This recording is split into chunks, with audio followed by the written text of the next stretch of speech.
అంతర్జిల్లా bag lifting దొంగను అమలాపురం పోలీసులు arrest చేశారు. అమలాపురంలో ఎస్పీ కార్యాలయంలో ఏర్పాటు చేసినటువంటి మీడియా సమావేశంలో మాట్లాడుతూ అంబేద్కర్ కోనసీమ జిల్లా అమలాపురం హైస్కూల్ సెంటర్ నుంచి గోఖలే సెంటర్కు ఆటోలో ప్రయాణిస్తున్నటువంటి సమయంలో తాటికొండ సత్యాదేవి అనే మహిళ హ్యాండ్ బ్యాగ్లోని బంగారు నగలు దొంగిలింపబడినటువంటి ఘటనపై పోలీసులు కేసు నమోదు చేసి దర్యాప్తు చేపట్టారు. ఈ కేసులో బండి శివపార్వతి అనే మహిళను సోమవారం పోలీసులు అరెస్టు చేశారు. ఆమె వద్ద నుంచి 3 కేసులకు సంబంధించినటువంటి మొత్తం 141 గ్రాముల బంగారు ఆభరణాలను స్వాధీనం చేసుకున్నారు.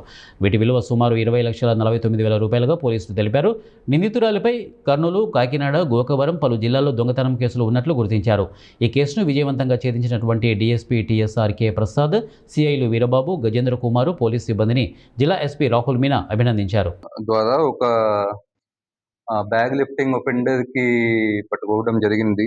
నిజంగా చెప్తే ఇది inter district bag lifting offender. మిగతా జిల్లాలో కూడా చాలా ఒఫెన్స్ చేసింది. Based on analysis of CCTV camera, CCDR analysis అంతా టెక్నికల్ ఇన్పుట్స్ బేస్ మీద మన టీం ఒక లేడీ ఒఫెండర్కి అరెస్ట్ చేశారు. అండ్ దీంట్లో ఉన్న స్టోలన్ ప్రాపర్టీకి కూడా రికవర్ చేయడం జరిగింది.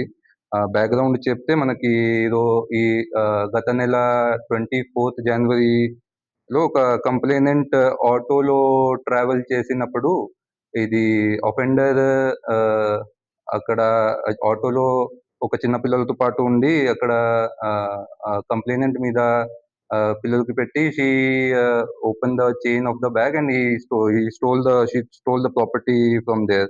That was the modus operandi. అంటే ఎప్పుడైనా she was traveling in autos and buses కి ట్రావెల్ చేస్తూ అక్కడ passengers కి ఐడెంటిఫై చేసి